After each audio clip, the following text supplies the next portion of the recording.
Hello friends, শুভ দুপুরের শুভেচ্ছা নিয়ে সবাই আমার ছোট্ট একটা মিনি ব্লগে সকলকে স্বাগত জানাচ্ছি। সবাই পুরো ভিডিওটা দেখো, অবশ্যই ভালো লাগবে। তো আমরা এসেছি হাটে। তো কিসের জন্য বুঝতেই পারছো, আমরা প্রতিবারই হাটে এসি। প্রতিবার বলতে সেই যে কার্তিক মাসের সংক্রান্তির আগে এসেছিলাম শনিবারে, আর আজকে এসেছি দ্বিতীয় শনিবারে। তো যাই হোক, এখানে ব্লাউজগুলো দেখে আমাকে খুব পছন্দ হয়েছিল। দিকে তোমাদের দাদাভাইয়ের জ্যাকেটটা একটু ছিঁড়ে গিয়েছিল, সেটাই ও দর্জির কাছে সেলাই করে নিল, আর আমি ওইদিকে ব্লাউজগুলো দেখছিলাম। খুব সুন্দর লেগেছে, তাই তোমাদের সাথে একটু শেয়ার করলাম। ওখানে শুধু ওই জ্যাকেটটা সেলাই করে চলে এলাম এখানে পিঠে বানানোর হাঁড়ি নেব বলে।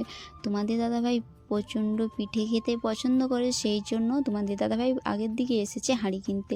তো চারপাশটা দেখছি, কোথাও হাঁড়ি নেই এই পিঠে বানানোর, এখানেই 4-5টা ছিল।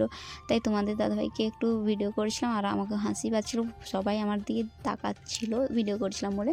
ওখানে একটা হাঁড়ি কিনে চলে এসেছি মশলাপত্র নেব বলে। তো এখানে নেওয়া হয়ে গেছে, তোমাদের দাদাভাই এবারে টাকা দেবে। তারপর আমি তোমাদেরকে বাড়িতে গিয়ে দেখাবো কি কি নিয়েছি। তো চলো, এই ব্যাগটাও কিনেছি কিন্তু। আর এই দিকে কী কিনছি বলো তো, এই দিকে দেখো তেঁতুল। আমি প্রতিবারই হাট এসি, তো তেঁতুল পাইনি, আজকে লক্ষ্য পড়লো। তাই আমি না কিনে কি থাকতে পারি, তোমাদের দাদাভাইকে অনেক করে বলার পর কিনে দিল। তারপরে এইদিকে চলে এলাম কিছু নিরমা সাবান কেনার জন্য। তো ওখানেও নিয়ে এখানে তেল নিয়ে নিচ্ছি, প্রতিবারে এই দোকান থেকেই কিনি। তো চলো, যা যাবতীয় কেনার সব কিছু কেনা হয়ে গেছে। তারপরে রাস্তার ধারে দেখতে পেলাম যে সেই ভাইরাল বেলগুলো মাথায় পরা, যেগুলো পরে রিল বানায়। তো ওইগুলোর দাম শুনে প্রচণ্ড হাসি পাচ্ছিল, কারণ ওর দাম ছিল 300 টাকা।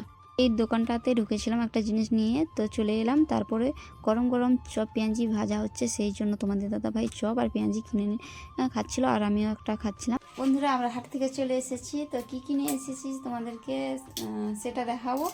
আর একটা কি হয়েছে বলো তো, আজকে আমাদের বাড়িতে একজন এসেছিল, একটা মিষ্টির প্যাকেট নিয়ে এসেছিল। তো আমরা বাড়িতে ছিলাম না, হাটে চলে গিয়েছিলাম। আজকে সেরকম কিছু মশলাপত্র বা সবজি বাজার সেরকম করিনি, শুধু মশলাগুলো নিয়েছি। এটাতে তেল আছে, আর তোমাদের দাদাভাই পিঠে খাবে, সেই জন্য হাটে গিয়েছিলাম এই যে হাঁড়িটার জন্য। আর এখানে দেখো 3টে নারকেল নিয়েছি, আর এই যে সাবান, বাসন ধোয়া, আর এই যে নিরমা, আর কলা নিয়েছি। আর একটা এই যে স্টেশনারি দোকানে ঢুকে এটা নিয়েছি।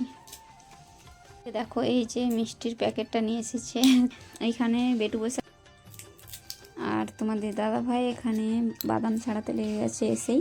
আমরা বাড়ি থাকিনি, সেই দাদাভাইটা ঘুরে গেছে, সেই জন্য খুবই দুঃখিত। দাদাভাইটা আমাদেরকে বলে আসেনি, বলে আসলে নিশ্চয়ই বাড়িতে থাকতাম। তো তোমাদের কাছে একটাই অনুরোধ রইল, যারা যারা আমাদের বাড়িতে আসতে চাও, যারা আসবে তারা বলে আসবে, আর না বলে আসলে এরকমই হবে, ঘুরে যেতে হবে।